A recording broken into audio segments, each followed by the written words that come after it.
우리는 어제 죄인인 사람을 믿지 마세요라는 제목으로 말씀을 나누었습니다. 말씀의 제목처럼 주님이 십자가에 달리는 순간에 보여준 사람들의 모습은 정말 참 인간이 죄인이구나 라고 하는 것을 어쩔 수 없이 이렇게 깨닫게 해주었습니다. 모욕하고 희롱하고 욕하고 심지어 제자들도 다 예수님을 버리고 배신하고 도망갔습니다.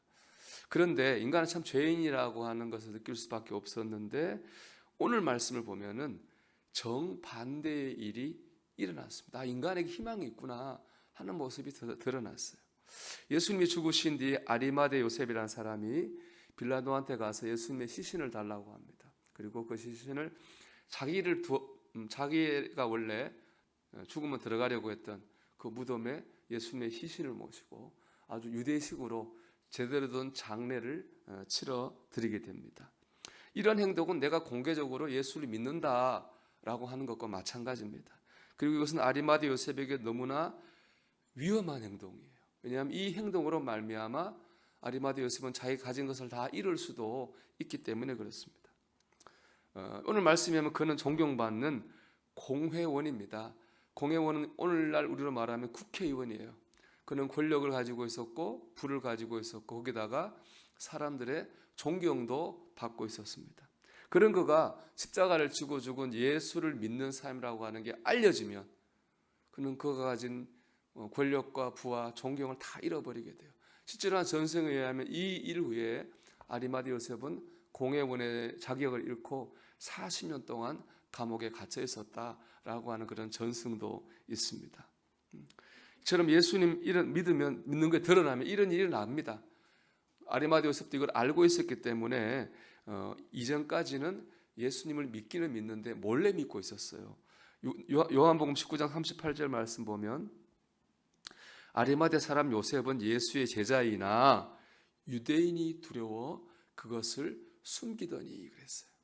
그러니까 두려운 거예요. 그래서 몰래 믿고 있었거든요.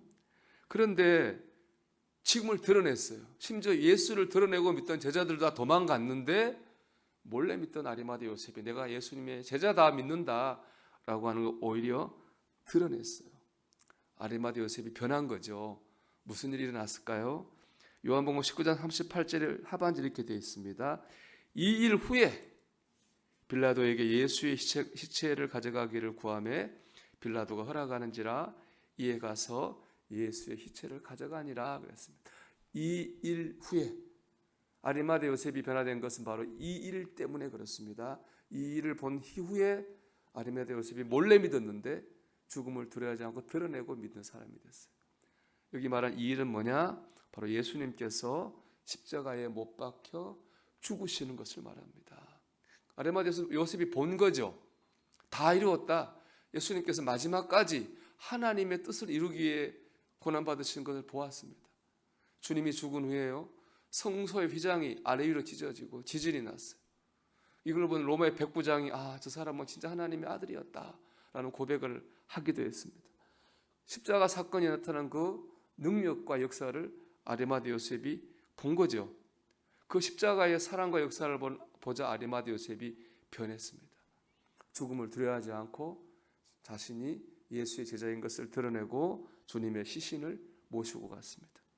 십자가가 그를 변화시켰습니다.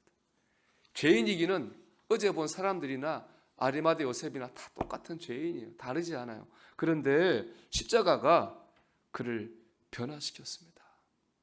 여러분, 인간은 죄인입니다. 그런데요, 예수 그리스도의 십자가를 경험하면 죄인 인간이 변화됩니다. 인간을 변화시킬 수 있는 유일한 희망은 예수 그리스도의 십자가입니다. 제가 이 말씀 준비하면서 생각난 찬양이 있어요. He's changing me라고 하는 찬양이에요. 그분이 나를 변화시키고 있어요. 이런 찬양인데 가사가 이런 겁니다. He's changing me, 사랑의 주님. 아니에요. 옛날 알던 그 사람. 때론 느리지만 난 알고 있죠. 언젠가 완전해져요. 매일매일 조금씩 매일 변하지요. Jesus is change me. 주님께서 나를 포기하지 않고 역사하십니다. 나를 변화시키시고 계셔요.